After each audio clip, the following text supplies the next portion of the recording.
In Crimea, security is tight today before the region votes in a referendum to break away from Ukraine and join Russia.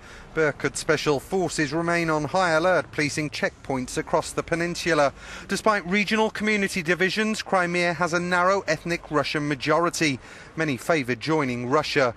It feels as if everything is boiling inside me, this woman said. My heart is beating hard for Russia, because Russia is a proud word.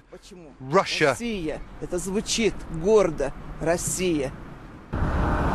But many in Crimea also want to stay in Ukraine, especially the peninsula's indigenous Tatar community, who were brutally repressed under Stalin. We don't want to live under Russian rule, we want to live in Ukraine. Ukraine is a democratic state. There is no democracy in Russia. We want to live freely, we want to be free, we don't want to be slaves.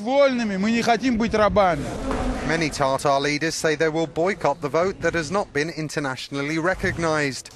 But despite the threat of potential Western sanctions, Moscow has said it will respect the will of the Crimean people.